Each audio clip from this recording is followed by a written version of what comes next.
Hey guys, tonight we begin with a quiet, slow drift into the long, cold nights of the medieval world, where the wind moves softly through wooden walls and the fire never quite feels warm enough.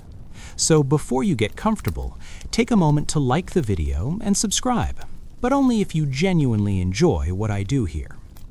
Now settle in, dim the lights, let your shoulders relax, and imagine a village far from anything modern, where winter is not just a season, but something that quietly takes over everything. There is no sudden drama here, no loud moments, just a slow, steady kind of survival, the kind that people lived through night after night. We begin in a small village somewhere in medieval Europe, where the houses lean slightly, as if they are tired from holding themselves up against the wind for too many years. The walls are made from wood and packed earth, sometimes with straw pressed in between to block the drafts, which still find their way in, because drafts always do. The roof is thatched, thick but not perfect. It lets in the smell of smoke, and sometimes a bit of cold air that drifts down slowly and settles into everything. Inside one of these homes, a family is preparing for the night. Not in a rushed way, but in a calm, practiced rhythm. They have done this many times before, because winter nights are long, and there is no escaping them. The fire in the center of the room is already burning low, because wood must be saved. There is no endless supply, no convenient store nearby, no delivery arriving in the morning. Everything they burned tonight was gathered weeks or months ago, carried by hand, stacked carefully, and guarded like treasure. The warmth from the fire is uneven. It feels warm if you are close enough, but fades quickly the moment you step back. So the family gathers close, not out of affection necessarily, but because it makes practical sense. A man sits near the fire, his hands rough and still slightly numb from the day. He spent hours outside tending to animals that do not understand winter in the same way people do. The animals still need care, still need food, still expect the routine to continue as if nothing has changed. His clothes are layered but heavy with dampness, because nothing fully dries in winter. The air holds on to moisture, and the cold keeps it there. Nearby, a woman adjusts a pot hanging over the fire. Inside, it is something simple, something that can stretch across several mouths, perhaps a thin stew made from grains and whatever vegetables were stored away before the frost came. There is no abundance here, only careful management. Children sit close, wrapped in rough blankets that scratch slightly against the skin, but that is something they don't think about anymore. It's just how things feel. The light in the room is dim because candles are precious. Each one costs something, either time or money or both. So the fire provides most of the glow, flickering gently across faces that have learned not to expect much more. Outside, the wind moves slowly across the fields, now empty and frozen. The ground is hard, the kind of hard that makes every step sound louder than it should. This is where the night really begins. Because surviving the day is one thing, but surviving the night requires a different kind of patience. The family begins to prepare their sleeping space, which is not separate from the living space. There are no extra rooms for most peasants, no quiet bedrooms with doors that close. It's all one shared area where everything happens. They bring out bedding, which is simple, often made of straw stuffed into sacks. Over time, the straw breaks down, becomes less comfortable, but it still serves its purpose. They lay it close to the fire. Not too close, because that would be dangerous, but close enough to feel whatever warmth remains. Then there are the coverings, layers of wool if they are lucky, or rougher fabrics if they are not. Each layer matters. Each layer holds a bit more heat. People sleep close together because it makes sense. Body heat is not something to waste. It's shared quietly, without much thought. There is a calm acceptance in this arrangement. No complaints, no dramatic frustration, just a quiet understanding that this is how it is. And then there is the cold. Not a sharp, sudden cold, but a slow, creeping presence. It moves into the space gradually, settling into the walls, the floor, the bedding. It becomes part of the air itself. Even with the fire, there is always a part of the room that feels untouched by warmth. The man lies down, pulling a covering over himself. He does not expect comfort, only enough warmth to make it through until morning. Sleep comes slowly, not because of worry or fear, but because the body takes time to settle into the cold. The woman adjusts the coverings around the children, making sure they are tucked in as best as possible. There is no perfect solution, only small adjustments that might make a difference. And so the night stretches on. Time moves differently here. There are no clocks ticking loudly, no glowing screens, no easy way to measure the passing hours. There is only the fire fading slowly and the occasional sound of wind pressing against the walls. At some point, someone wakes up again. Not fully, just enough to notice the cold has grown stronger. The fire has burned down further, and the room feels quieter. There is a brief moment of decision whether to get up and add more wood or to stay where they are and conserve what remains. Often the choice is to stay still, because getting up means losing what little warmth has been gathered. And so they remain, lying still, adjusting slightly, pulling coverings tighter, waiting for sleep to return. This is the rhythm of the night. Not dramatic, not filled with action, just a series of small moments, each one focused on endurance. Outside, the village is silent, except for the wind and the occasional movement of animals. There are no streetlights, no distant hum of machines, only darkness stretching across the land. In another home nearby, a similar scene unfolds. Another family lying close together, another fire burning low, another quiet negotiation with the cold.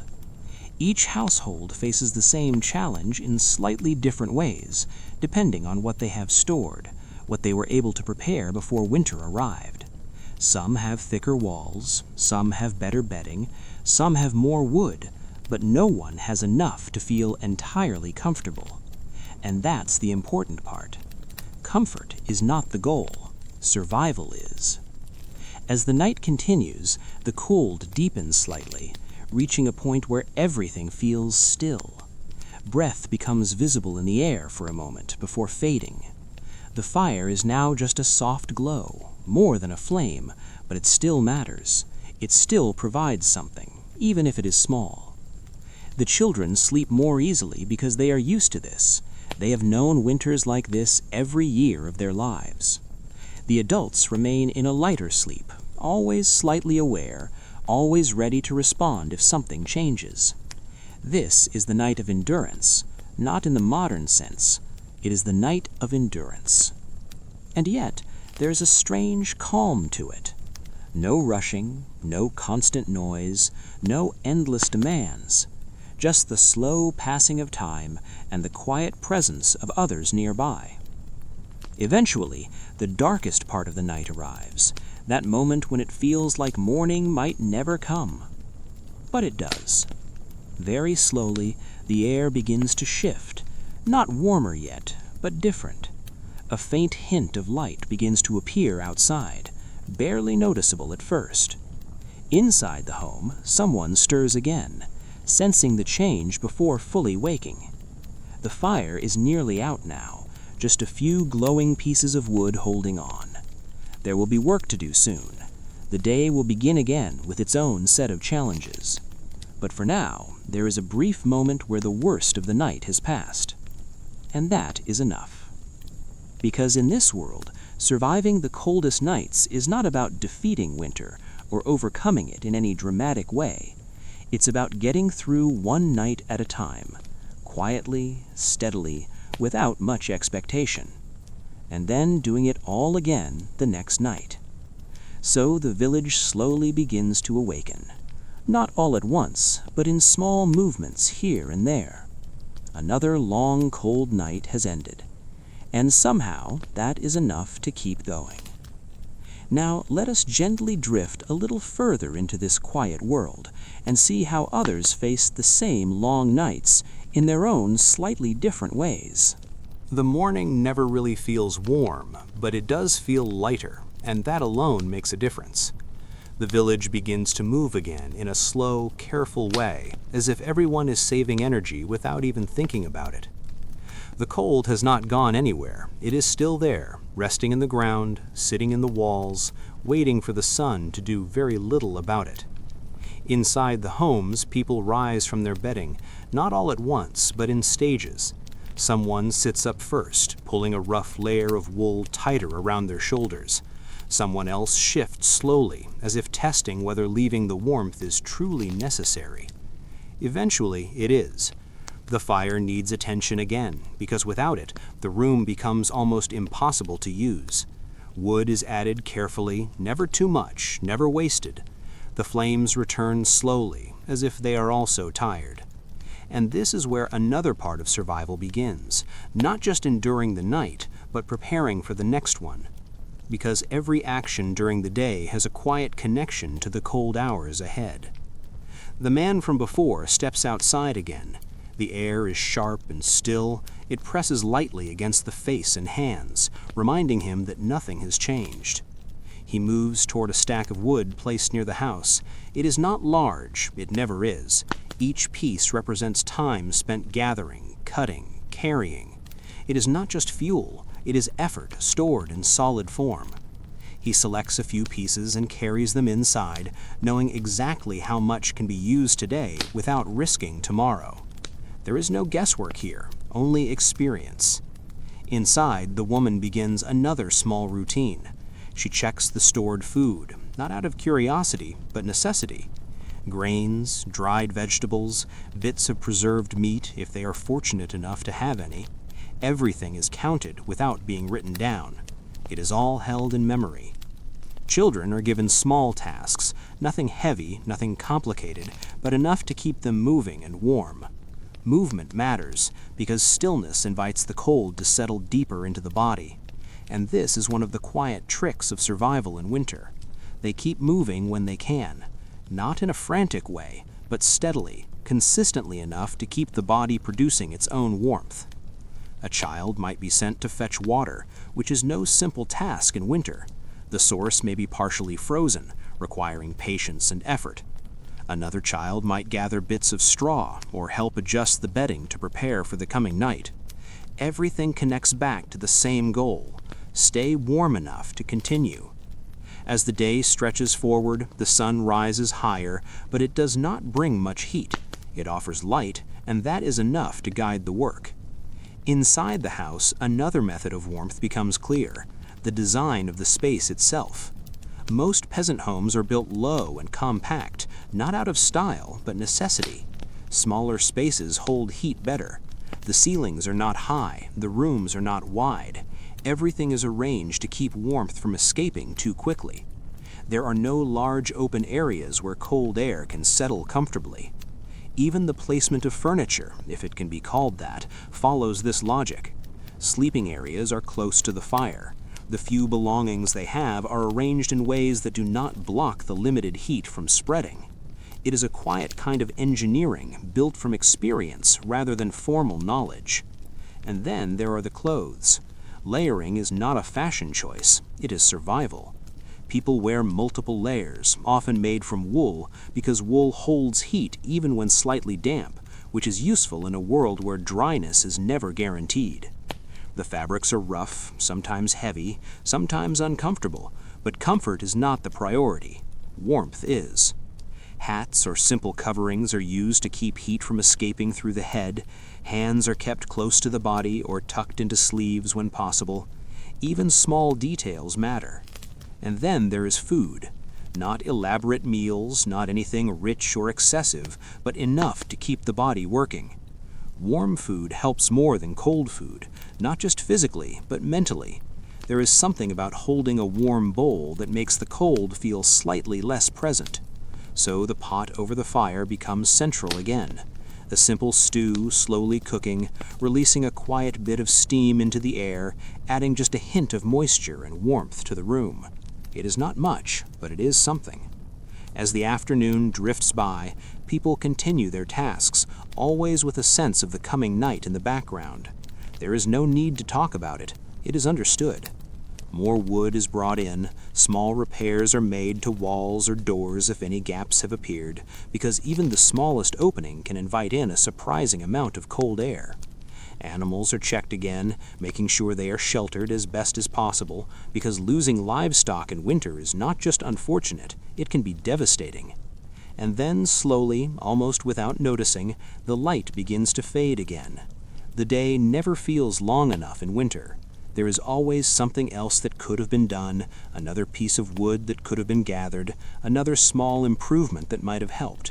But there is a limit to what can be done before darkness returns. So the family moves back into the familiar rhythm of evening. The fire is adjusted again, given just enough fuel to last into the night, but not so much that it burns too quickly. Food is shared quietly. There is no rush, no great conversation, just the simple act of eating together. The warmth from the food lingers briefly, making the room feel almost comfortable for a short time. And then the preparation for sleep begins again. Bedding is arranged carefully, layers are checked, adjusted, shared if necessary. People settle into their places, not with excitement or dread, but with acceptance. This is just another night. Another stretch of hours to move through slowly. But there are small improvements, small tricks that make a difference. Hot stones, for example. Sometimes stones are placed near the fire during the day, allowing them to absorb heat. Then at night they are wrapped in cloth and placed near the bedding, providing a gentle, steady warmth for a limited time. It is not a perfect solution, but it helps. And then there are animals. In some homes, smaller animals may be brought closer, or even inside, adding a bit of extra warmth to the shared space. It is not ideal in terms of cleanliness, but again, comfort is not the main concern. Warmth is.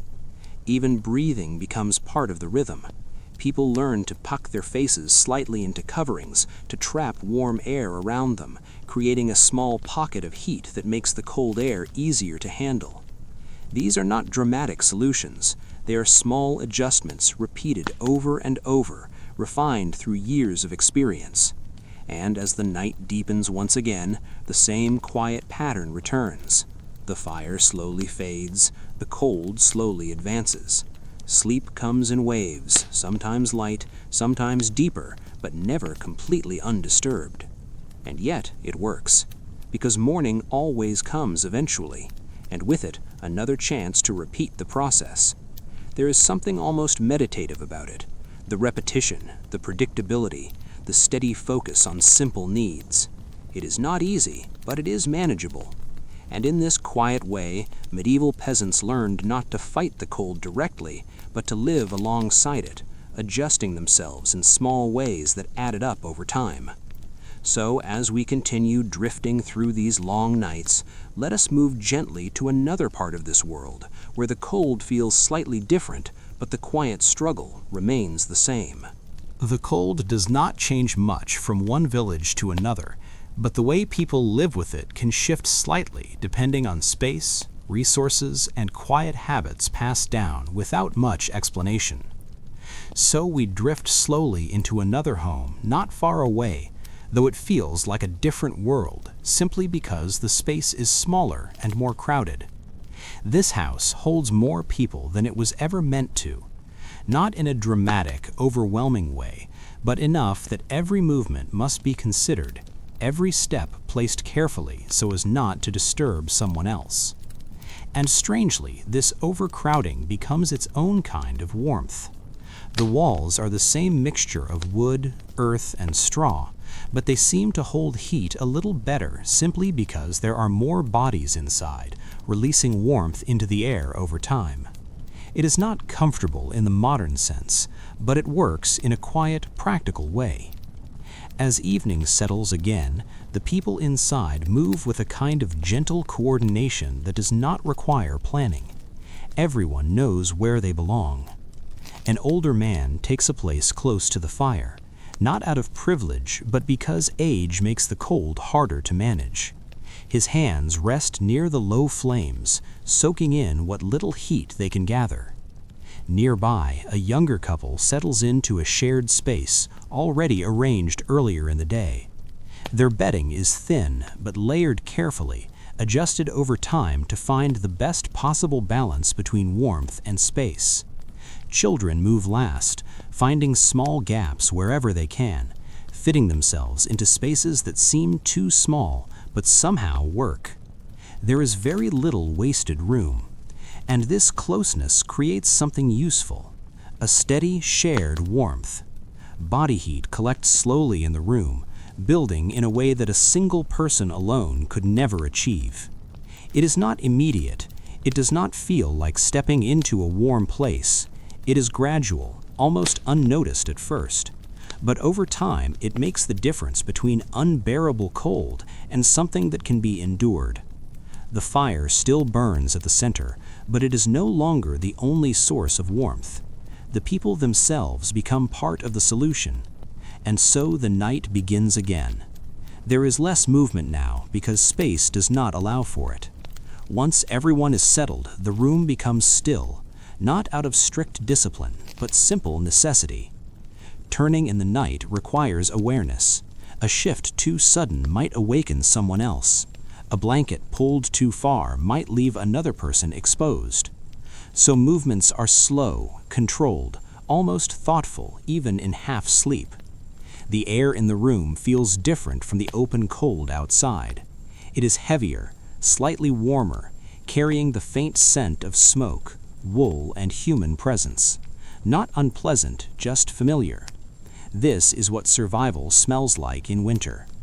The firelight flickers gently across faces, some already asleep, others still adjusting to the slow arrival of rest. Outside, the wind continues its quiet work, moving across the village, brushing against walls, slipping through the smallest openings it can find. But inside, the impact is softened, not eliminated, but reduced. And this reduction is everything. At some point during the night, a child stirs, shifting closer to another body without fully waking, seeking warmth in the simplest way possible. No one comments, no one reacts. It is expected. The older man near the fire awakes briefly, his hands now less warm than before. The fire has dipped again, leaving only a soft glow. He considers adding more wood, but pauses. There is a quiet calculation happening. How much remains? How long until morning? Is it worth it now, or better saved for later? In the end, he reaches for a small piece, placing it carefully onto the embers, watching as it slowly catches. Just enough. Always just enough. This careful balance runs through everything. No excess, no waste, no dramatic gestures. Only small, steady choices, repeated night after night. As the hours pass, the shared warmth of the room becomes more noticeable, not because it grows significantly, but because the outside cold deepens, making the contrast clearer. Inside is not warm, but it is less cold. And that difference matters more than anything. People sleep in layers, not just of fabric, but of proximity. One body near another, one blanket overlapping slightly with the next, creating a network of warmth that spreads quietly through the group.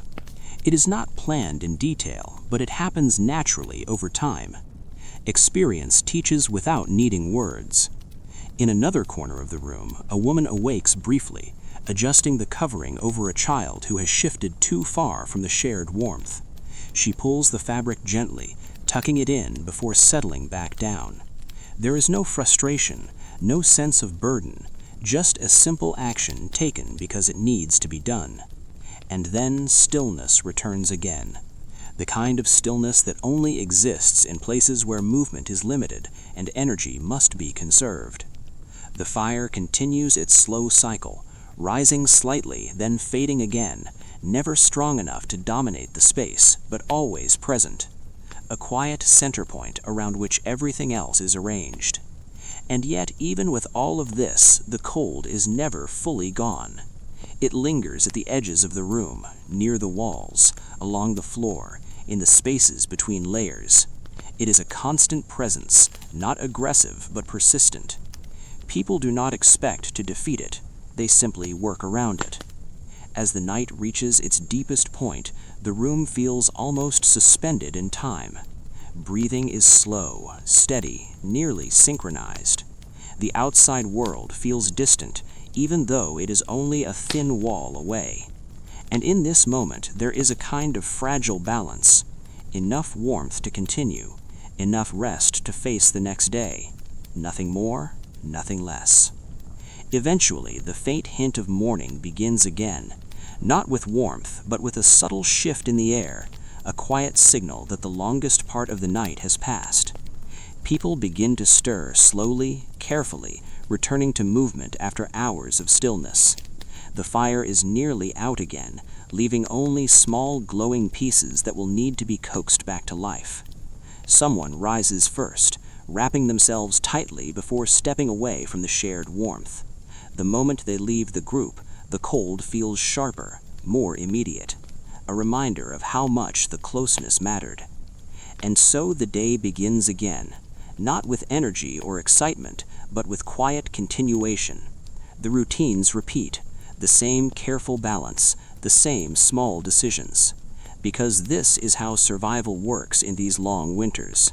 Not through strength or sudden effort, but through steady repetition, shared space, and small acts that add up over time. And as we drift gently onward, we can see that while each home has its own way of managing the cold, the underlying rhythm remains the same. A slow, calm persistence that carries them through night after night. So let us move a little further now to another place where the cold feels even heavier and the solutions become just a bit more creative in their quiet simplicity. As the morning light slowly creeps through small gaps in the walls, it does little to warm the rooms, but it signals the start of another long day. The villagers rise gently, without urgency, because rushing wastes precious energy, and energy is not something to squander in winter. Inside the houses, the quiet rhythm continues.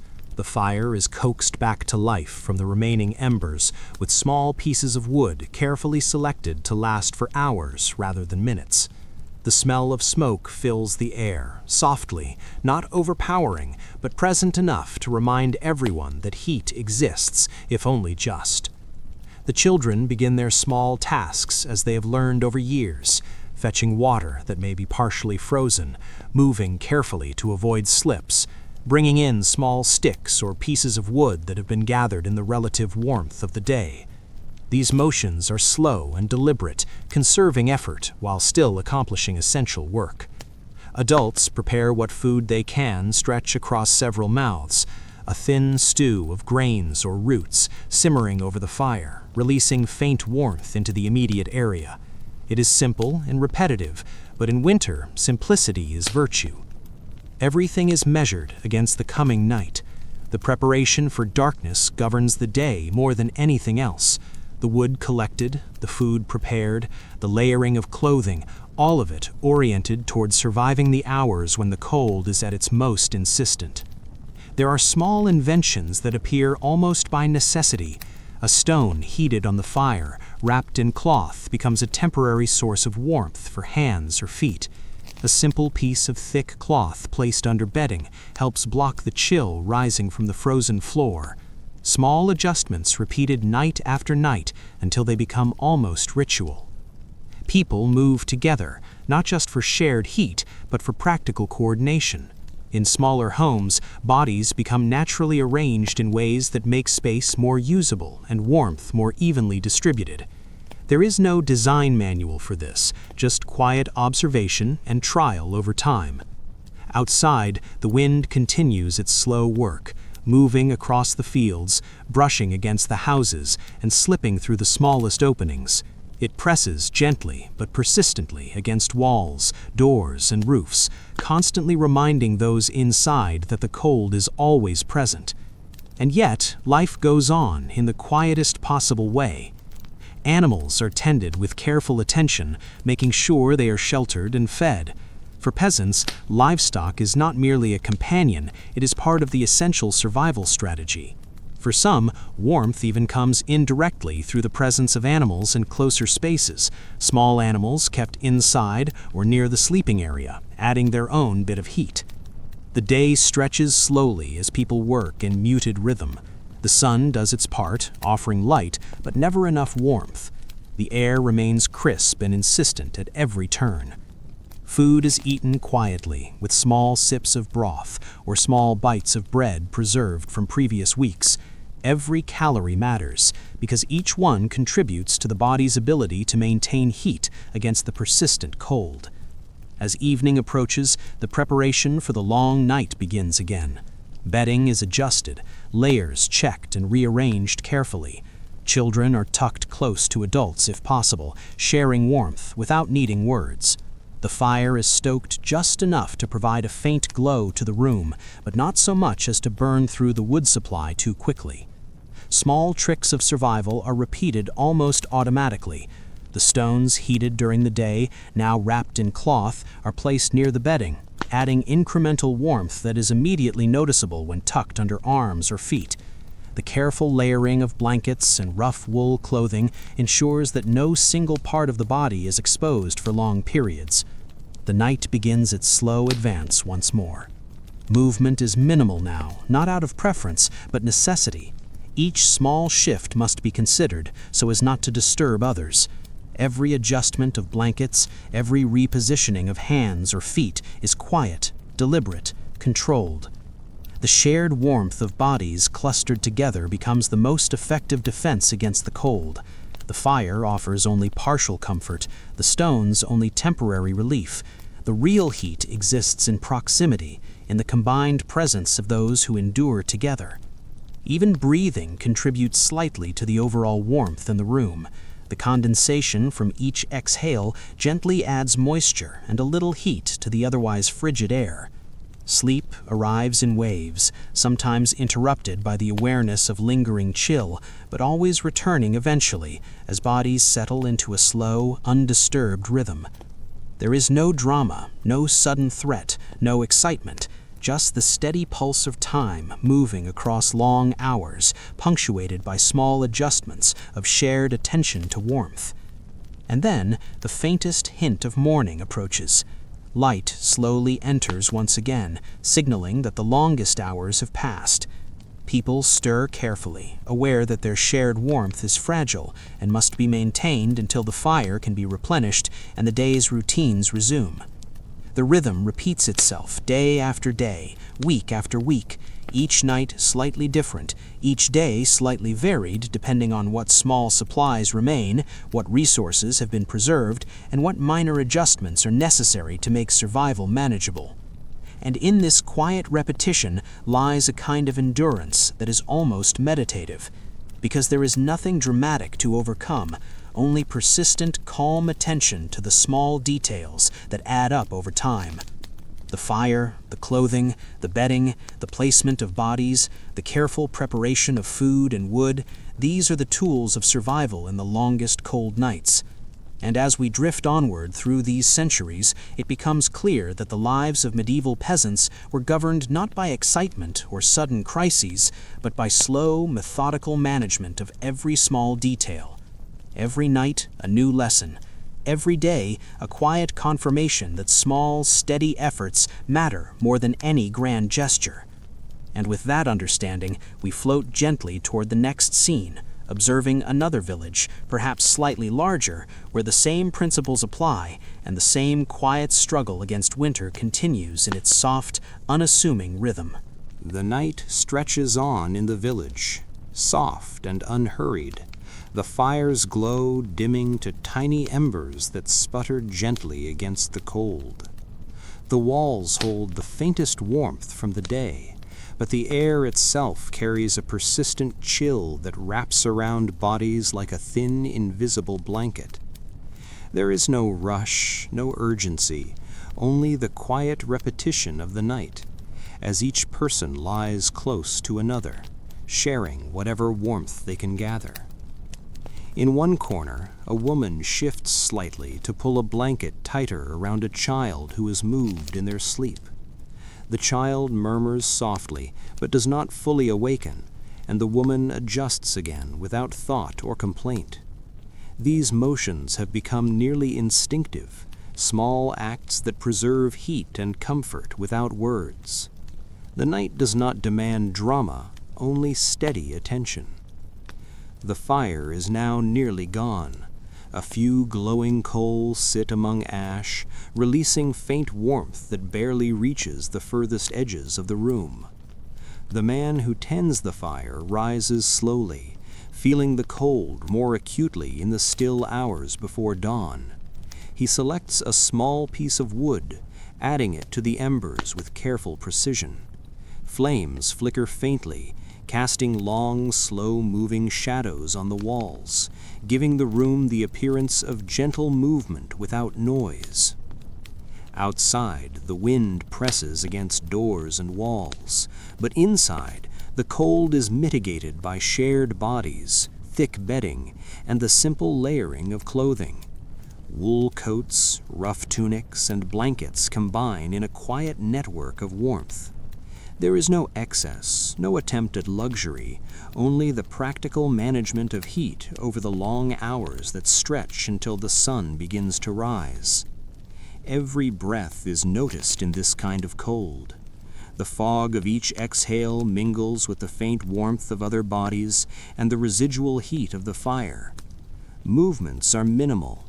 A shift here or there is deliberate, always calculated to disturb as few people as possible. Even sleep is measured, intermittent, never deep enough to fully lose awareness of the cold pressing in around the edges. Food becomes more than nourishment, it is strategy. Small bites of bread, sips of lukewarm broth, and whatever preserved vegetables or grains remain are consumed slowly to maintain energy through the night. Calories are precious because they generate heat internally, slowly, in a way the fire cannot. These small rations are shared carefully, divided according to what each body needs to endure the coldest hours. Sometimes small stones heated by the fire during the day are placed near feet or hands. Wrapped in cloth, they radiate gentle warmth for a short period, a fleeting comfort against the pervasive chill. In some homes, animals provide a subtle contribution.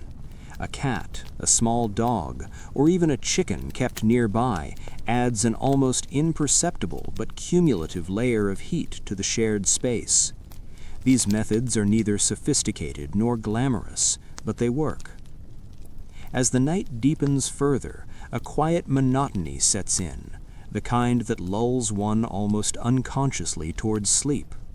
It is not a peaceful sleep in the modern sense, but a slow, staggered dozing that preserves strength without wasting energy. The body adjusts, curling and uncurling within layers of fabric, close to others for warmth, exhaling slowly to maintain a minimal bubble of heat. Time passes differently in these hours. There are no clocks to mark the slow turning of the night, only the subtle changes in firelight, the slight movement of others, and the faint shift in air as the cold outside waxes and wanes.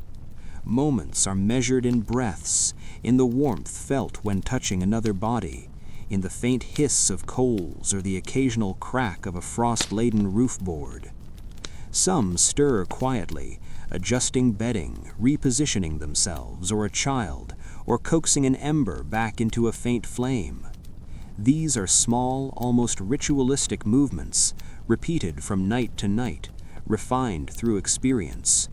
They are the quiet ingenuity of people who have learned that survival is not in heroism, but in subtle attentiveness, in tiny actions that accumulate over hours and days. And slowly, almost imperceptibly, the first hint of light appears in the east. It is not warmth, only a faint gray illumination that eases the darkness. But this small change carries significance.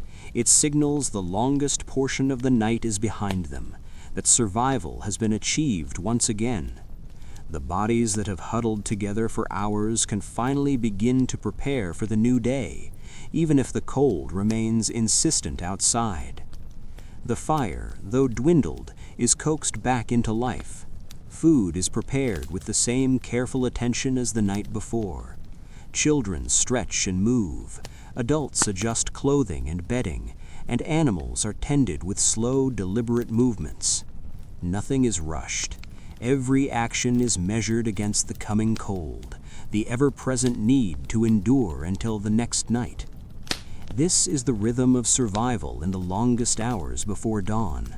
It is quiet, unremarkable, yet relentless. Each small decision, how to layer blankets, how to place a child near warmth, how to coax an ember back to a faint flame, accumulates into the simple but critical act of enduring. There is no heroism in these moments, only persistence. No sudden victories, only slow accumulation of warmth and energy against the inevitability of cold. And in that quiet persistence, there is a strange comfort, a steady assurance that the long hours will pass, as they always do, and that morning, in some faint gray light, will return once again. And so, as we drift onward, we follow the rhythm into yet another village, another home where the cold is relentless, and the solutions remain quietly ingenious, crafted from necessity, and repeated slowly, night after night. The morning begins quietly, pale light filtering through small gaps in the walls. It is not warmth, only light, faint and indifferent, but enough to suggest that another day has arrived. In these long winter months, the light itself is a marker of time, a subtle signal that the longest hours have passed and that survival has once again been achieved, however slowly. Inside the homes, people rise with deliberate slowness, stretching stiff limbs and careful hands toward the small warmth left from the embers of last night. Fires are tended first, as always. Even a few glowing coals have value. They are coaxed back to life with small pieces of dry wood, sparking flames that reach up slowly and flicker gently against the low ceilings. Smoke curls lazily, mingling with the smell of wool, straw, and human presence. It is not a smell to notice sharply, only a quiet background sensation, comforting in its familiarity. Breakfast is modest. A thin porridge made from grains or dried roots simmers over the fire. There may be a few scraps of preserved meat or small chunks of root vegetables, but mostly it is simple, sustaining food that is eaten slowly. Each bite is deliberate, contributing to internal warmth. Calories matter. Energy must be carefully maintained throughout the day so the night can be endured again. The act of eating itself is quiet, methodical, almost meditative. Children take on small tasks, each one chosen carefully to conserve energy while keeping the household functional. One fetches water from a nearby well that has begun to freeze in spots. The ice must be broken gently, water retrieved in small portions to avoid spillage and waste. Another child carries a bundle of thin twigs or small pieces of firewood, making multiple trips rather than overexerting themselves. Each step, each careful motion is part of a subtle choreography aimed at enduring, not efficiency in any modern sense. Adults move in measured patterns as well. One woman inspects the bedding for gaps, carefully fluffing straw and adjusting blankets. She layers them in a way that maximizes warmth, overlapping where heat may escape, tucking corners where drafts might settle. Another checks the firewood supply, calculating in her mind how much wood can be used tonight versus how much must be conserved for days when the cold will be sharper or the wind more persistent. There is no exact measurement, only years of experience guiding judgment. Even the design of the homes themselves contributes to survival. Most peasant houses are low and compact. Ceilings are small, floors often packed earth, walls thick with a mixture of mud, wood, and straw. There are no grand halls or open spaces, because every cubic foot of air that must be warmed increases the work and energy needed to survive. Smaller rooms hold warmth longer. The placement of doors and windows is deliberate, with shutters, mats, or straw used to block drafts. Every structural decision is about quiet management of heat, not comfort in the modern sense. Animals play a subtle but essential role. Chickens may be allowed into small sheltered sections of the home at night. Cats and dogs curl near fires or sleeping humans. Even the heat of a small goat or a rabbit can be useful if positioned carefully. People accept the faint odors, the minor inconvenience, in exchange for incremental warmth. Animals in these homes are part of the system, contributing to a shared network of survival that goes unnoticed by outsiders, but is critical to daily endurance. Movement during the day is slow and deliberate. People avoid sudden exertion that might deplete energy needed to generate warmth internally. Hands and feet are kept moving gently to maintain circulation, but overexertion is avoided. Every action is measured, almost rhythmic. Fetching water, tending animals, preparing food, adjusting bedding, carrying firewood, all of it is conducted with quiet deliberation. There's a subtle pacing that shapes the day, like a soft metronome, unhurried but persistent. The act of preparing for the night begins hours before the sun sets. Firewood is selected carefully, stones are heated on the embers, bedding arranged, layers of wool checked and adjusted. Children and adults alike are positioned for maximum shared warmth. Clusters of bodies form natural heat zones, strategic in their placement even if no one explicitly calculates it. The cold outside presses relentlessly, slipping through the tiniest cracks, but inside these clusters there is a faint but critical resistance. As the night advances, movement within the room diminishes. Everyone has settled into a rhythm of sleep, shifting occasionally to adjust blankets or position themselves closer to another body. Even breath becomes part of the system, the exhaled warmth mingling with the air to create a fragile but perceptible layer of heat. The fire, now only embers, offers faint light and residual warmth, but the real heat exists in proximity, shared quietly among those huddled together. Small innovations emerge, almost instinctively. Heated stones are placed beneath bedding or near feet, providing localized warmth that lasts for several hours. Thick layers of cloth are folded to create insulation from the cold earth beneath.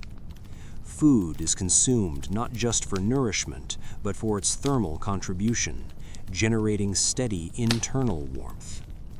Animals remain nearby, adding incremental heat. Each method is simple, unassuming, yet cumulative, building a subtle but essential network of survival. Time in these long hours flows differently. There are no clocks, no markers except the dimming and shifting of embers, the faint change in air density, the occasional stir of a child or adult, and the slow progression of the night itself. It is a measured, almost hypnotic passage of hours. Sleep comes in waves, sometimes light, sometimes slightly deeper, always returning to the same steady, persistent rhythm. The cold outside is never fully banished. It presses relentlessly, seeping through gaps, brushing against walls, moving silently through the small openings of poorly sealed doors. But inside, the combined strategies of humans, animals, fire, and fabric create a persistent resistance. It is never perfect warmth, only a threshold just sufficient for endurance, a careful balance of heat and energy that must be maintained until the first hint of dawn. As morning approaches, light begins to filter in once again, gray and indifferent, but enough to signal the passing of the longest hours. The fire is coaxed back into life, faint smoke curling upward to mingle with the lingering scents of straw, wool, and human presence. Breakfast is prepared quietly, fuel for the body's slow work of heat generation. Children stir carefully, adults stretch in small measured motions, and animals are tended with calm diligence. Every day, every night, the same cycle repeats. There is no glory, no sudden triumph, no dramatic escape from the cold. Survival is an exercise in patience, in careful planning, in repetition of small practical steps. Each act, each movement, each subtle adjustment is critical.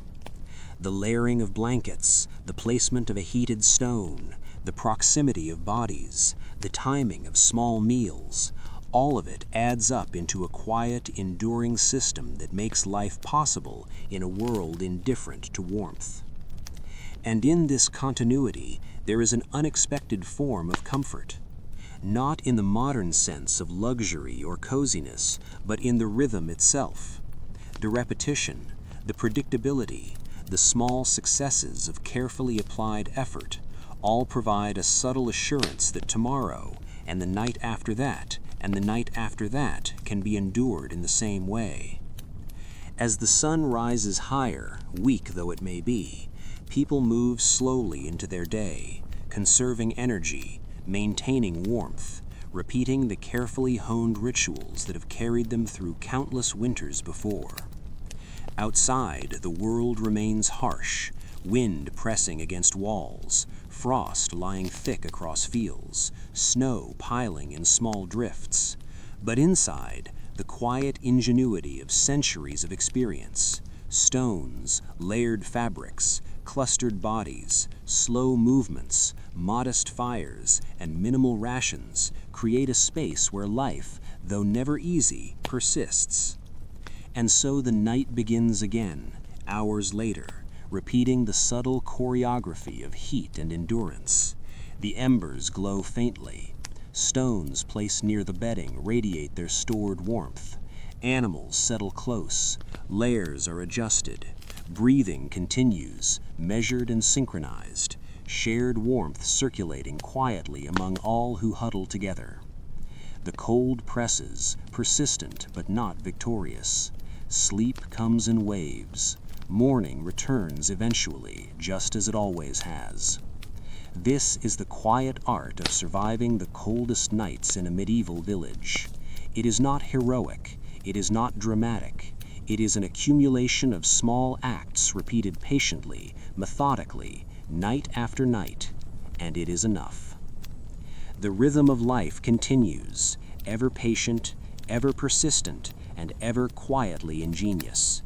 The long hours pass, the fire glows, stones radiate heat, blankets are layered, bodies huddle, breath circulates, food sustains, and through it all, life persists, night after night, winter after winter, until the faint hint of spring arrives once again, bringing with it the possibility of slightly less cold, slightly less careful management, and a momentary release from the slow, enduring rhythm of medieval winter survival. As the weak morning light filters into the village, the cold has not gone anywhere. It presses against walls, sneaks through the tiniest gaps in doors, and settles into the earth floors of these simple homes. Inside, life resumes quietly, deliberately. Movements are slow, energy is conserved, and every small action has its purpose, to endure the hours ahead and to prepare for the inevitable night to come. Fires are coaxed back into life from smoldering embers, each spark carefully nurtured. A few sticks are added, selected for their size and dryness, their slow-burning nature valued more than immediate brightness. Smoke curls softly upward, carrying the familiar scents of wood, straw, and wool. It fills the room without overwhelming it, a gentle presence that signals warmth even when it is minimal. Breakfast is prepared modestly. A thin porridge of grains and dried roots simmers over the flame, sometimes with the addition of a small preserved vegetable or bit of salted meat. The food is functional, consumed slowly for the warmth it provides from within the body. Each mouthful is deliberate, and each action of cooking, stirring, or serving is measured to avoid unnecessary fatigue. The day has barely begun, but already survival demands thoughtfulness in the smallest things. Children take up their daily chores. One carries water from a partially frozen well, gently breaking ice to access liquid.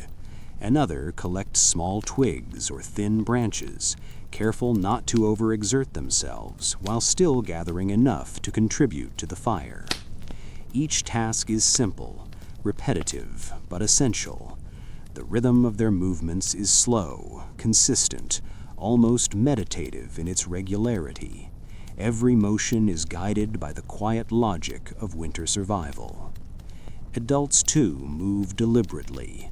One checks the firewood supply, planning for tonight and the nights ahead, estimating in their mind how many pieces will be required and how many must be saved.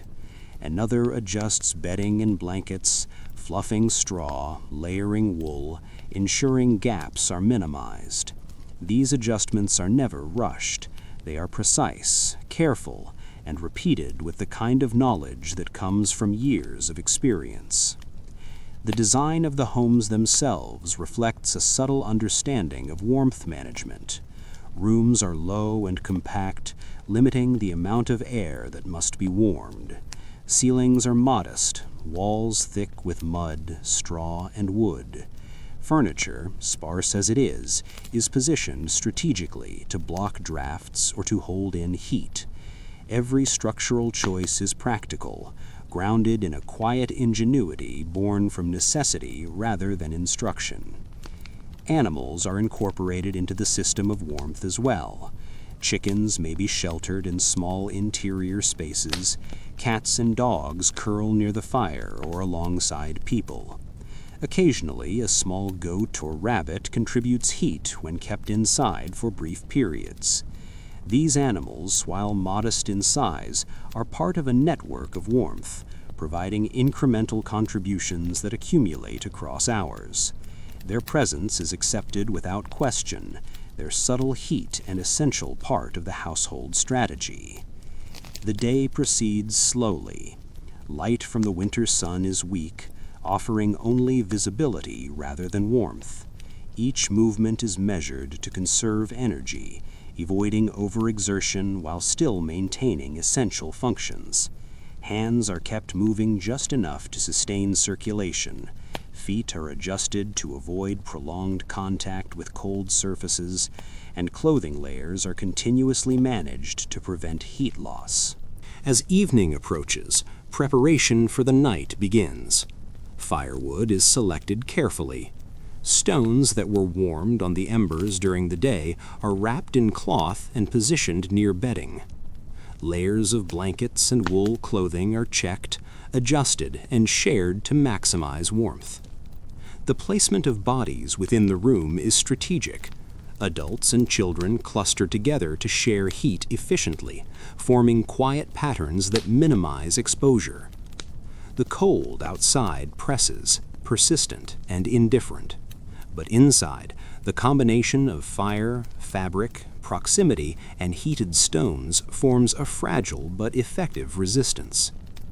Movement slows as darkness deepens. Every shift, every adjustment, every repositioning is calculated to disturb as few people as possible while maintaining warmth. Breath circulates subtly, the exhaled warmth mingling with the air and providing a small but critical contribution to the overall temperature. Stones radiate heat slowly, and the residual embers of the fire glow faintly, offering both light and incremental warmth. Sleep comes in waves, light and intermittent, yet sufficient to restore minimal energy needed to endure until morning. Time in these long nights is measured differently. There are no clocks, no markers, except for the faint glow of embers. The the subtle shifts of bodies, and the occasional murmur of a child or adult. Hours stretch in quiet monotony, punctuated only by small movements: a blanket adjusted, a stone repositioned, a child tucked closer. Each repetition is a small victory, a contribution to the ongoing act of survival. Food during the night, if any remains, is rationed carefully. Small bites of bread, sips of lukewarm broth, or preserved grains are consumed to maintain internal warmth. Every calorie is precious, every mouthful part of the strategy of survival. Eating is quiet, deliberate, and functional, not celebratory. It is another thread in the tapestry of subtle, ongoing endurance. Even the most minor innovations make a noticeable difference. Heated stones, layered bedding, careful clustering of bodies, the strategic use of animals. All these combine to form a system of survival that is simple but effective. Each element alone is modest, but together they create an environment that allows life to persist through the longest hours of winter, night after night. The cold outside is relentless. It slips through cracks in walls, presses against doors, and settles in corners. Yet inside, the quiet ingenuity of humans, honed over generations, mitigates its impact. There is no heat without effort, no comfort without planning, and no survival without the repetition of careful actions repeated over time. As the hours progress, the first hint of morning light begins to appear again, pale and gray, signaling the passage of the longest part of the night. The fire is coaxed back to life, smoke curling softly upward. Food is prepared slowly. Children stir. Adults stretch. Proximity remains important, clusters of bodies adjusting subtly to maintain warmth. Stones may be repositioned, blankets readjusted, layers shifted. Every day, every night, the cycle repeats. There is no drama, no sudden heroics, only persistent attention to the small details that make survival possible. The layering of fabrics, placement of heated stones, careful clustering of bodies, careful rationing of food and energy, all these elements form a quiet, enduring rhythm. Each repetition reinforces knowledge, ensures continuity, and maintains life in an otherwise indifferent world. The rhythm itself becomes a form of comfort, not in the sense of warmth or coziness as understood today, but in the predictability, in the subtle assurance that tomorrow and the night after can be survived using the same small, careful techniques. The familiarity of repetition provides stability, a quiet certainty amid the relentlessness of winter. But as the sun rises, however faintly, the routines of the day begin anew. Fire is maintained, food prepared, children carry out small tasks, animals tended. Energy is conserved. Movements are deliberate. Clothing is layered carefully. Every action is chosen with an awareness of the coming night. The cold remains outside, pressing against the walls and doors, indifferent to the efforts of those inside. Yet inside, the strategies of generations combine into a delicate but effective system of endurance. And as evening approaches again, the night returns demanding the same careful choreography. Fire embers are nurtured, heated stones positioned, bedding adjusted, bodies clustered. Breath circulates slowly, adding warmth to the air. Sleep comes in waves. Movements are minimal. Every small action contributes to the collective survival. Through this quiet, repetitive, and measured cycle, life persists.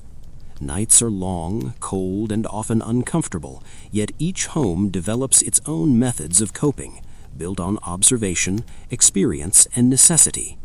Every minor adjustment, every shift of a blanket, every careful placement of a stone, every shared body adds up over time into a slow, unremarkable, but effective endurance that allows generations to survive the harshest winters. In this way, the rhythm of life in these medieval villages continues night after night, winter after winter. Fires glow, embers smolder, heated stones radiate warmth, blankets are layered, children and adults cluster together, breath circulates slowly, adding warmth to the air. Sleep comes in waves, movements are minimal. Every small action contributes to the collective survival. Though this quiet, repetitive, and measured cycle, life persists. Nights are long, cold, and often uncomfortable, yet each home develops its own methods of coping, built on observation, experience, and necessity. Every minor adjustment, every shift of a blanket, every careful placement of a stone, every shared body adds up over time into a slow, unremarkable, but effective endurance that allows generations to survive the harshest winters. As another pale morning creeps over the village, the cold remains, pressing gently but insistently against walls, doors, and the packed earth floors of homes. Inside, life resumes in quiet, deliberate fashion. There is no urgency, no sudden action, only the slow rhythm of survival that has been repeated countless times over decades and centuries. Each small movement, each minor adjustment contributes to a fragile balance of warmth and endurance that will carry the household through the coming night. Fires are coaxed back to life from the remnants of last night's embers. Hands, stiff from cold and stillness, add carefully chosen sticks, selecting pieces that will burn slowly rather than flare up immediately.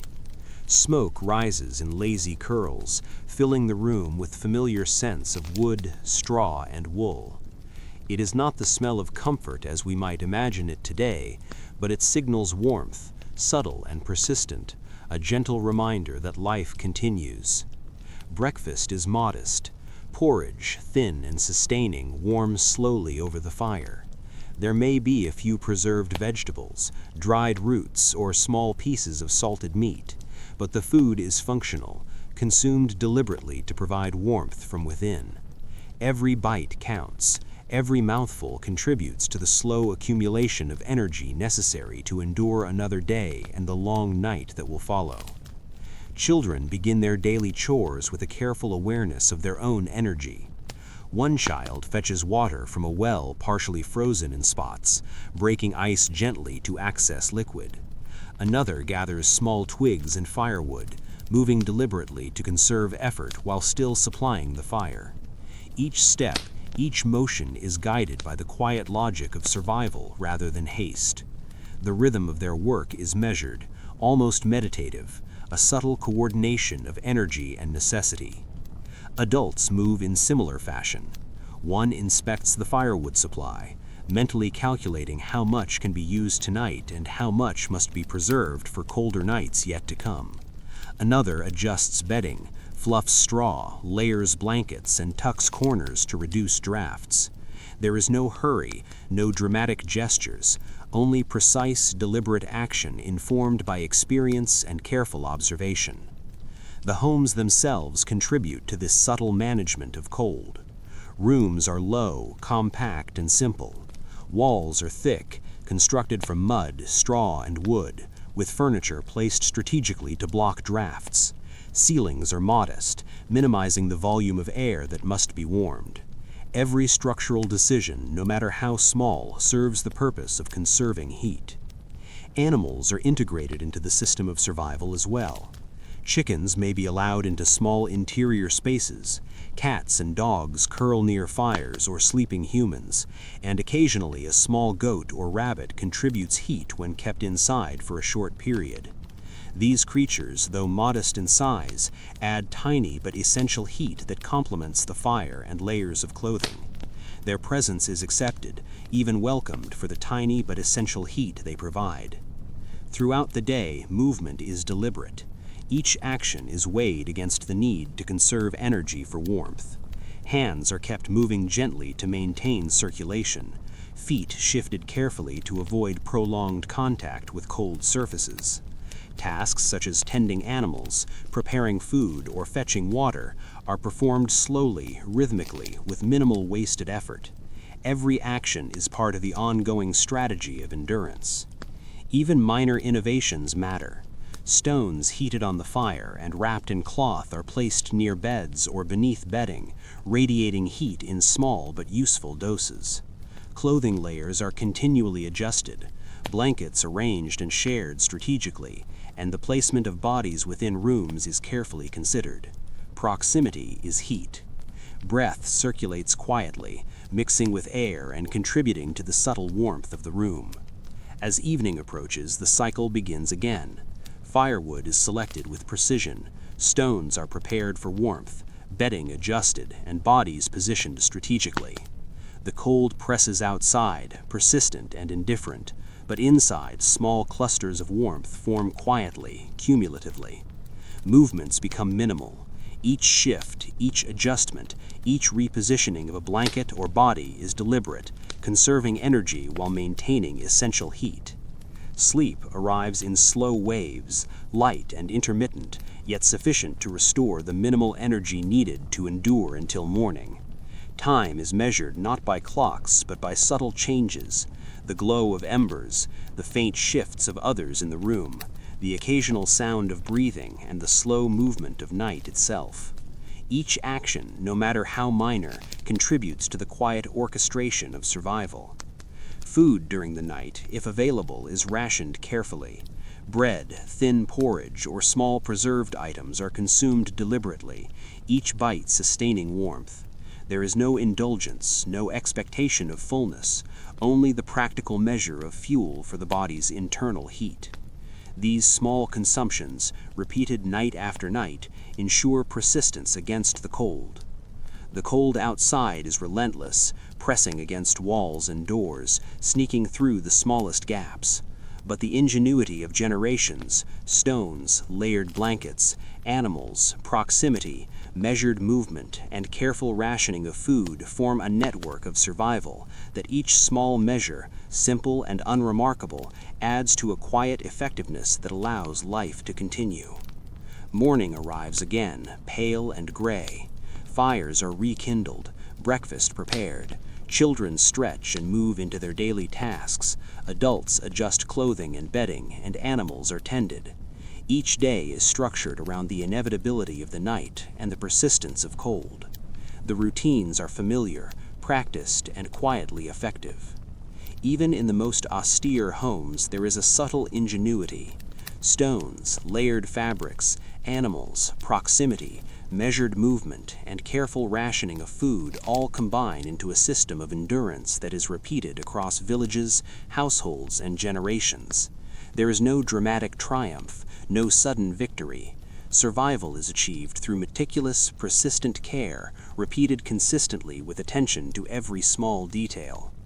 As evening falls, the cycle resumes.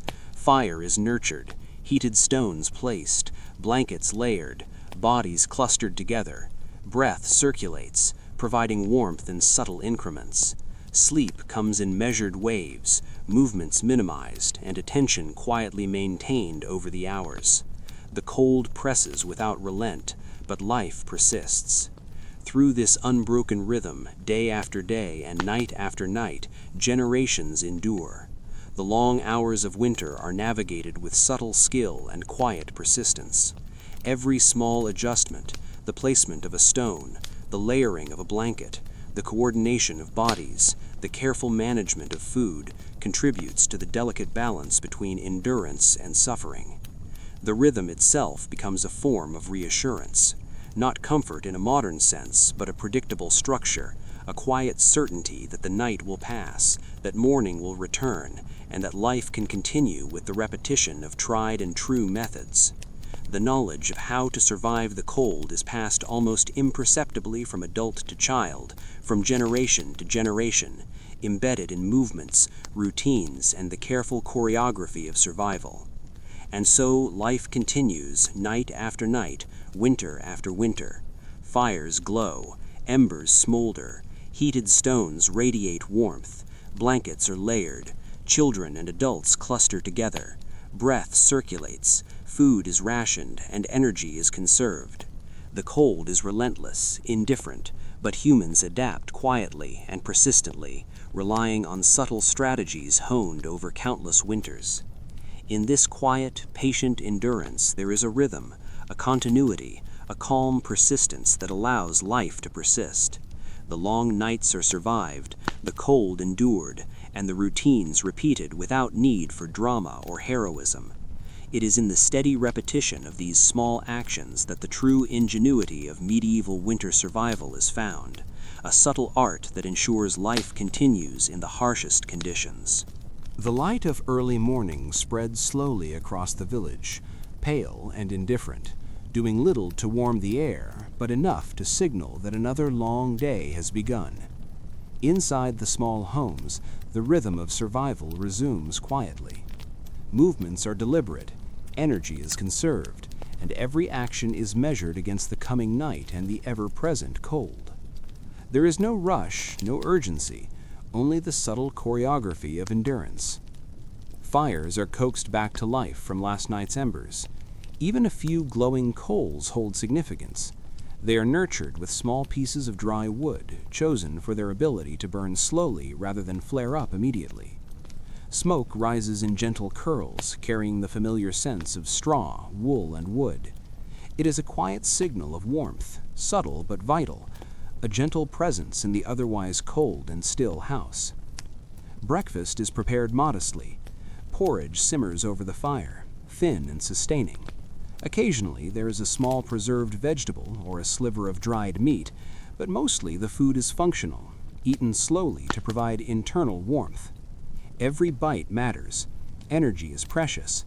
Calories consumed now will help maintain body heat through the long, cold hours that will follow. Children begin their chores with careful deliberation. One fetches water from a partially frozen well, gently breaking the ice to access liquid. Another collects small twigs or pieces of firewood, moving deliberately to conserve effort. Every action is purposeful, guided by experience and the quiet logic of survival, rather than haste. Even the simplest motions are part of the ongoing strategy to endure the long winter days and nights. Adults follow similar patterns. One inspects the firewood supply, planning not only for tonight but for the nights to come, estimating mentally how much can be used and how much must be preserved. Another adjusts bedding, fluffing straw, layering blankets, and tucking corners to minimize drafts. There is no hurry, no dramatic gestures, only careful, deliberate action informed by years of experience and quiet observation. The houses themselves are designed to aid survival. Rooms are low and compact, walls thick with mud, straw, and wood. Ceilings are modest, minimizing the volume of air to be warmed. Furniture is sparse and often positioned to block drafts or hold in heat. Every structural choice, no matter how small, serves the practical purpose of conserving warmth and energy. Animals are incorporated into the system of survival. Chickens may be allowed into small interior spaces. Cats and dogs curl near fires or alongside sleeping humans, and occasionally a small goat or rabbit is kept inside to contribute heat for brief periods. These animals, while small, add incremental warmth that complements the fire, blankets, and body heat. Their presence is subtle but essential. Throughout the day, movements are deliberate and slow. Hands are moved gently to maintain circulation, feet adjusted carefully to avoid prolonged contact with cold surfaces. Tasks such as tending animals, fetching water, or preparing food are performed with measured rhythm. Every movement is weighed against the need to conserve energy and maintain warmth. Even minor innovations make a noticeable difference.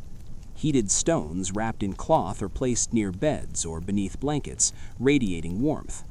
Clothing layers are adjusted, blankets shared strategically, and bodies positioned to maximize shared heat. Breath circulates slowly, blending with the air to provide incremental warmth. Each element, though modest, contributes to a carefully orchestrated system of endurance. As evening approaches, preparation for the night begins. Firewood is selected with precision. Heated stones are positioned to radiate warmth through the night. Bedding is layered, adjusted, and shared. Bodies cluster strategically, forming heat zones that minimize exposure.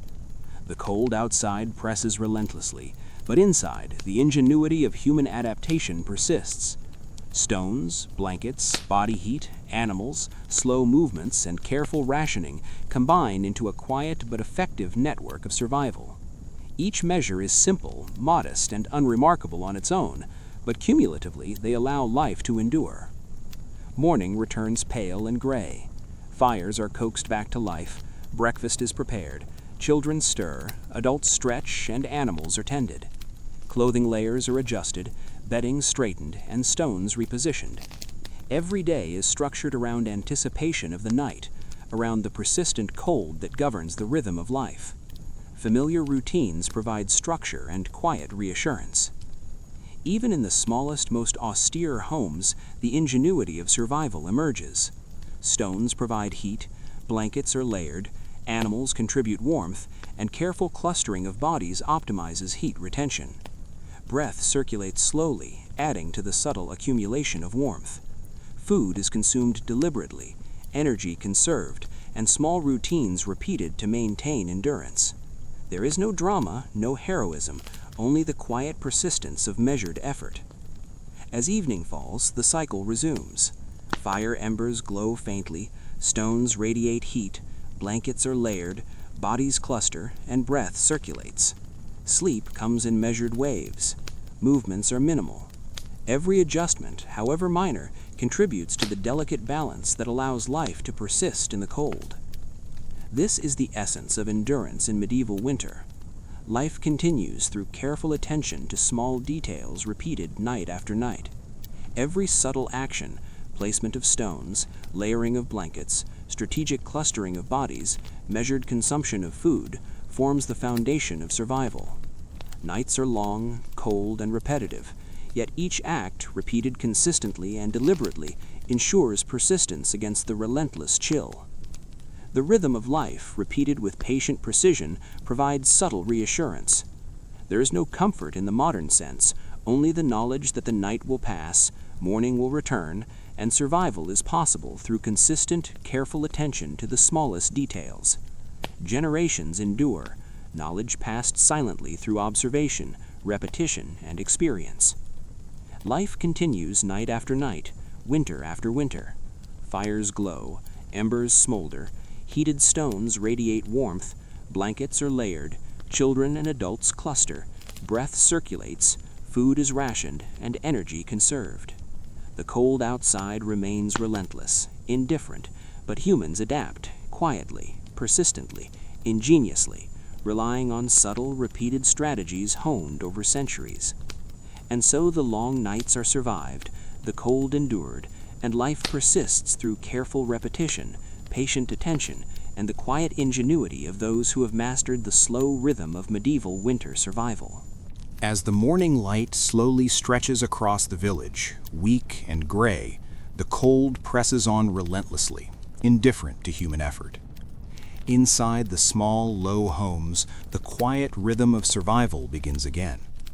There is no urgency, no dramatic movement, only deliberate, measured actions repeated day after day. Each motion is intentional, each small adjustment aimed at conserving energy and maintaining warmth for the long hours that will inevitably return with night. Fires are tended first. Even the smallest embers are nurtured, coaxed back into life with careful, deliberate placement of sticks. Flames rise slowly, flickering gently across walls and ceiling beams. Smoke curls lazily, mingling with the faint odors of straw, wool, and the day's previous cooking. It is not an aroma designed to delight, only a quiet signal of warmth, subtle and persistent. Breakfast is prepared methodically. Thin porridge warms slowly over the fire, supplemented occasionally with a small preserved vegetable, a root, or a sliver of dried meat. Food is consumed deliberately, each mouthful providing fuel for internal warmth, essential for enduring the persistent chill. There is no hurry, no indulgence. Eating is functional, part of a quiet system of preparation and endurance. Children take on tasks designed to preserve energy while sustaining the household. One fetches water from a well partially frozen in sections, breaking the ice gently to avoid wasting energy. Another gathers small twigs or sticks, making multiple trips to contribute to the fire. Each movement is deliberate, slow, and measured. Even play is minimal, as energy must be conserved for the coming night. Adults move in the same careful rhythm. One checks the firewood supply, calculating how many pieces will be needed tonight and which must be reserved for colder nights yet to come. Another adjusts bedding, fluffs straw and layers blankets, tucking corners to reduce drafts. Every action is performed slowly, deliberately, and without wasted movement. Years of experience guide each choice. The homes themselves are designed for minimal heat loss. Low ceilings, thick walls of mud, straw, and wood, and sparse furniture placed strategically help retain warmth. Rooms are compact, reducing the volume of air that must be heated. Even small details, such as covering a window with a mat or straw, serve to reduce drafts and conserve precious heat. The architecture itself is a quiet, unspoken strategy for survival. Animals continue to play a subtle but important role. Chickens may shelter indoors for brief periods, cats and dogs curl near fires or humans, and small goats or rabbits sometimes provide incremental warmth when placed carefully. Their presence is quietly incorporated into the household's heat management, contributing small but cumulative benefits over the hours. Throughout the day, movements are slow, deliberate, and minimal. Hands and feet are kept moving gently to sustain circulation, but exertion is always calculated. Tasks like tending animals, preparing food, fetching water, or managing bedding are performed in measured rhythm, conserving energy while maintaining the necessary functions of daily life.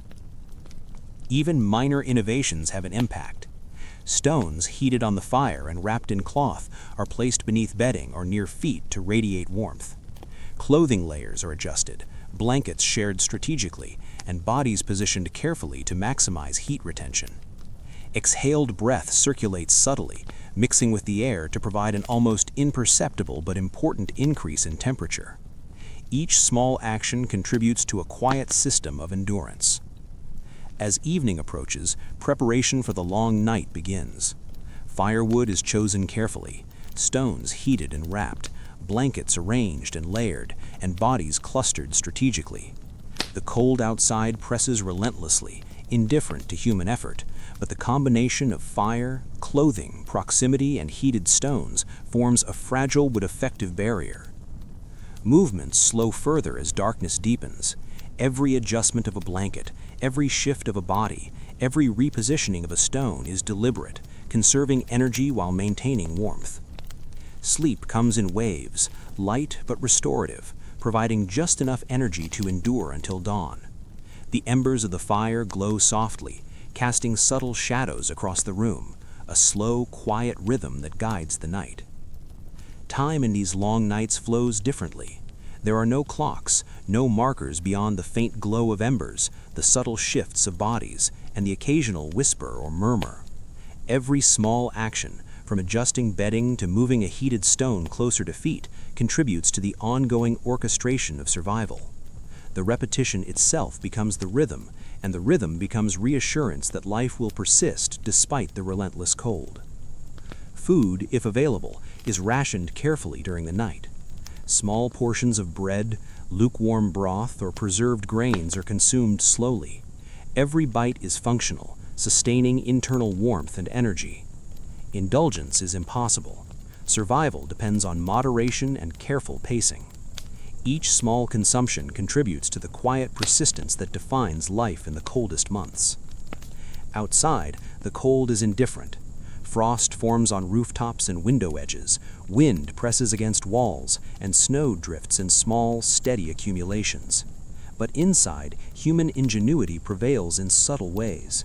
Heated stones, layered bedding, clothing, clustered bodies, slow and measured movements, and careful rationing combine into a quiet network of survival. Each element is modest, unremarkable on its own, but together they form a system that allows life to endure night after night, winter after winter. Morning arrives pale and gray. Fires are rekindled, breakfast is prepared, children stretch and begin chores, adults adjust bedding and clothing, and animals are tended. Every day is structured around anticipation of night and the persistent cold. The routines themselves provide a subtle comfort, a reassurance that the long hours will pass as they always have.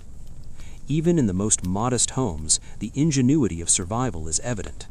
Stones radiate warmth, blankets are layered and shared, animals contribute heat, and careful clustering of bodies maximizes energy retained. Breath circulates slowly, contributing incrementally to the overall warmth. Food is consumed deliberately, energy conserved, routines repeated. There is no drama, no heroics, only the persistent repetition of deliberate actions. As evening falls, the cycle resumes. Embers glow faintly, heated stones radiate warmth, blankets are layered, bodies cluster together, and breath circulates. Sleep comes in measured waves, movements are minimal, and every subtle adjustment contributes to the delicate balance that allows life to continue in extreme cold. This is the essence of survival in a medieval winter. Nights are long, cold, and unchanging. Life continues through careful attention to small details repeated night after night. Every subtle action, placement of heated stones, layering of blankets, clustering of bodies, measured consumption of food, forms the foundation of endurance. Survival is not dramatic or heroic, but quiet, patient, and precise. The rhythm of life, repeated consistently, provides reassurance. There is no comfort in a modern sense, only the knowledge that the night will pass, morning will return, and life can continue using the same small, deliberate measures. Knowledge of survival is passed silently from generation to generation, embedded in movements, routines, and quiet observation. And so, the long nights are endured, the cold resisted, and life persists. Fires glow, embers smolder, heated stones radiate warmth, blankets are layered, bodies huddle together, breath circulates, food is rationed, and energy is carefully conserved. The cold remains indifferent, but humans adapt quietly, persistently, and ingeniously, relying on subtle, repeated strategies honed across countless winters. In this calm, measured persistence, life continues night after night, winter after winter. The repetition of small, deliberate actions becomes the quiet art of survival. Nights are survived, cold is endured, and life persists through careful attention, patient observation, and the subtle ingenuity that defines medieval winter existence. Morning returns slowly across the village, pale and gray, carrying with it the persistent cold that has settled across the fields, rooftops, and packed earth paths. Inside the homes, life resumes its deliberate rhythm, measured and calm. There is no urgency, no sudden movement, only the repetition of small, careful actions that have been honed over generations to endure the relentless winter months. Fires are coaxed back to life from faint embers. Even a few glowing coals hold significance. They are nurtured with small, dry sticks selected for their slow burn, providing steady, persistent warmth. Smoke rises in thin curls, mingling with the smells of straw, wool, and the faint scent of cooking. It is not a smell of comfort as we might imagine today, but it signals the presence of life, warmth, and preparation for the day ahead. Breakfast is prepared quietly. Thin porridge warms slowly over the embers. Occasionally, a small preserved vegetable, a dried root, or a sliver of salted meat is added, but mostly the food is functional. Each mouthful is deliberate, providing warmth from within. Energy is carefully managed, calories conserved, with the understanding that tonight will be long, cold, and demanding. Children take on small tasks to contribute to the household while conserving energy. One fetches water from a partially frozen well, carefully breaking the ice to avoid unnecessary effort. Another gathers twigs or small sticks, making multiple trips to supply the fire. Movements are slow and deliberate, guided by an understanding of how to maintain warmth and energy throughout the day. Even play is minimal, for excess movement consumes precious heat and stamina. Adults perform their daily routines with similar care. One inspects the firewood supply, estimating how much can be used tonight and how much must be saved for harsher nights to come. Another adjusts bedding, fluffs straw, layers blankets, and tucks corners to reduce drafts. Each movement is precise, deliberate, and informed by years of experience. There is no rush, no dramatic action, only careful, repeated measures that sustain life through winter. The architecture of homes is quietly practical. Rooms are low and compact, reducing the volume of air that must be warmed. Walls are thick, built from mud, straw, and wood, insulating against the cold outside. Ceilings are modest, minimizing heat loss. Furniture is sparse and positioned to block drafts or retain warmth. Even small details like covering windows with mats or straw are part of the unspoken strategy to maintain life in harsh conditions. Animals play a subtle, essential role. Chickens may be allowed indoors for brief periods. Cats and dogs curl near fires or alongside sleeping humans, and occasionally goats or rabbits provide small contributions to warmth when positioned strategically. These animals are quietly incorporated into the household system, their incremental heat adding up over hours and nights. Throughout the day, movements remain measured. Hands are kept moving gently to maintain circulation, feet shifted carefully to avoid prolonged contact with cold floors. Tasks like tending animals, cooking, fetching water, or managing bedding are conducted slowly and rhythmically. Every action is deliberate, conserving energy while maintaining essential household functions. Minor innovations make a notable difference. Heated stones wrapped in cloth are placed near beds or beneath blankets to radiate warmth. Layers of clothing and bedding are continually adjusted, blankets shared strategically, and bodies positioned carefully to maximize shared heat. Even breath circulates slowly, subtly adding to the room's warmth. Each small action is part of a delicate choreography of endurance. Evening approaches, and preparation for the night begins. Firewood is chosen carefully. Stones are heated and positioned for optimal warmth. Bedding is layered, arranged, and adjusted. Bodies cluster strategically, forming heat zones that minimize exposure. Outside, the cold presses relentlessly, indifferent to human effort. But inside, the combination of fire, fabric, proximity, and heated stones creates a fragile but effective barrier. Movement slows further as darkness falls. Every adjustment of a blanket, every shift of a body, every repositioning of a heated stone is calculated to conserve energy while maintaining warmth. Sleep arrives in waves, light but restorative, sufficient to maintain minimal energy until morning. The embers of the fire glow faintly, casting gentle shadows, forming a subtle rhythm that guides the night. Time in these long nights is experienced differently. There are no clocks or markers, only the faint glow of embers, subtle shifts in bodies, occasional murmurs, and the gradual passage of night.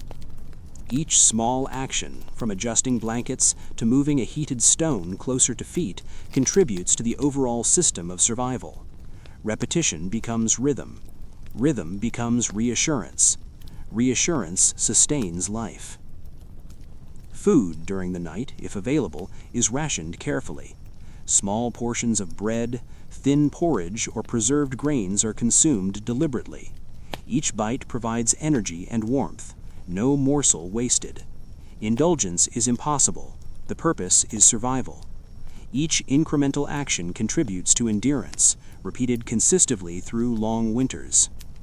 Outside, the cold is relentless. Frost settles on rooftops and window edges. Wind presses against walls. Snowdrifts accumulate slowly but steadily. Yet inside, generations of subtle ingenuity persist. Heated stones, layered blankets, shared body warmth, careful rationing of food, and measured movements form a quiet network of survival. Each element alone is simple, modest, and unremarkable, but together they allow life to continue, night after night, year after year. Morning arrives, pale and gray again. Fires are rekindled, breakfast prepared. Children stir and begin chores. Adults adjust clothing and bedding, and animals are tended. The routines themselves are a form of reassurance, a predictable structure that guides life through the long, cold hours. Every day reinforces the knowledge that night will come, and that the same careful measures will allow survival. Even in the smallest, most austere homes, subtle ingenuity is evident. Heated stones radiate warmth. Blankets are layered and shared. Animals contribute their incremental heat. Clustering of bodies maximizes heat retention. Breath circulates slowly, adding subtly to the room's warmth. Food is consumed deliberately. Energy is conserved. Repetition maintains endurance. There is no drama, no heroism, only quiet persistence and meticulous care. As evening approaches, the cycle repeats. Embers glow. Heated stones radiate warmth. Blankets are layered. Bodies cluster. Breath circulates, and sleep comes in measured waves. Movements are minimal, and every subtle action contributes to the delicate balance that allows life to persist in extreme cold. This is the essence of medieval winter survival. Life continues through repetition, patience, and careful attention to small details. Nights are long, cold, and monotonous. Every small act, layering blankets, placing heated stones, clustering bodies, rationing food, is part of the system that sustains life. Survival is quiet, persistent, and deliberate. The rhythm itself provides subtle reassurance. Not comfort as understood today, but a predictable pattern, a structure that assures the inhabitants that night will pass, morning will return, and life can continue through repetition and careful attention. Knowledge is passed silently, through observation and practice, from generation to generation. And so, night after night, winter after winter, life continues. Fires glow, embers smolder, heated stones radiate warmth, blankets are layered, bodies huddle, breath circulates, food is rationed, and energy is conserved. The cold remains relentless and indifferent, but humans adapt quietly, persistently, and ingeniously, relying on repeated strategies honed over countless winters. In this calm, measured persistence, life endures. The long nights are survived. Cold is resisted. Survival continues through the repetition of small, deliberate actions, careful observation, and subtle ingenuity. The rhythm of winter life, repeated consistently, becomes the quiet art of endurance, allowing generations to persist in the harshest conditions. Morning light spreads weakly across the village, gray and diffused, doing little to warm the air. Inside, the rhythm of survival begins again, slow, deliberate, and quiet. There is no rush, no sudden activity, only the repeated measures that have allowed humans to endure generations of long, harsh winters. Every movement, every adjustment is intentional, part of a delicate balance that sustains life through the cold hours. Fires are coaxed back to life from the remnants of last night's embers. Even the smallest glowing coals are nurtured carefully, covered with dry sticks to ensure a slow, persistent burn. Smoke curls softly, carrying the faint smells of straw, wood, and wool, marking warmth and continuity rather than pleasure. The fire is not a comfort in the modern sense, only a quiet, steady signal that survival continues. Breakfast is modest. Thin porridge warms slowly over the embers, sometimes with the addition of a preserved root, dried vegetable, or sliver of salted meat. Food is consumed deliberately, each bite chosen to provide internal warmth and energy. Calories are carefully conserved, energy measured for the long day ahead and the night that will inevitably follow. There is no indulgence, only quiet sustenance. Children begin their daily tasks, measured and precise. One fetches water from a well partially frozen over, carefully breaking the ice to avoid unnecessary effort. Another gathers twigs or small sticks to feed the fire. Each movement is slow, intentional, and guided by the knowledge that conservation of energy is essential. Even play is minimal, as excess movement risks unnecessary heat loss. Adults follow the same measured patterns. One inspects firewood, calculating how many pieces are needed tonight and which must be saved for harsher nights ahead. Another adjusts bedding, layers blankets, fluffs straw, and tucks corners to minimize drafts. Each action is deliberate and precise, guided by years of experience. There is no urgency, no dramatic gesture, only careful repetition. The homes themselves are designed to retain warmth. Low ceilings, thick walls of mud, straw, and wood, sparse furniture arranged to block drafts or conserve heat, all work together to form a subtle system of thermal efficiency. Even small measures, such as covering windows with straw mats, contribute to the overall strategy of endurance. Architecture itself becomes part of the survival toolkit. Animals contribute in quiet, essential ways. Chickens may be brought indoors briefly. Cats and dogs curl near fires or sleeping humans, and occasionally small goats or rabbits provide incremental warmth. Each creature is part of a subtle network of heat, their contribution modest but cumulative. Their presence is quietly integrated, enhancing the household's ability to endure the cold. Throughout the day, movements are deliberate. Hands and feet are moved gently to sustain circulation, but exertion is minimized. Tasks such as tending animals, preparing food, fetching water, and managing bedding are performed slowly, rhythmically, conserving energy while maintaining essential functions. Each motion is intentional, part of the choreography of survival. Minor innovations provide significant benefits. Stones heated on the fire and wrapped in cloth radiate warmth when placed beneath bedding or near feet. Clothing layers are continually adjusted, blankets shared strategically, and bodies positioned to maximize shared heat. Breath circulates quietly, adding incremental warmth to the air. Every small action contributes to the overall system of endurance. As evening approaches, preparations for the long night begin. Firewood is selected carefully, heated stones positioned, bedding layered and adjusted. Bodies cluster strategically to form heat zones, minimizing exposure. Outside, the cold presses relentlessly, indifferent to human effort, but inside, the combination of fire, clothing, proximity, and heated stones forms a fragile but effective defense. Movement slows as darkness deepens. Every shift, adjustment, or repositioning is deliberate, conserving energy while maintaining warmth. Sleep comes in waves, light but restorative, sufficient to restore minimal energy.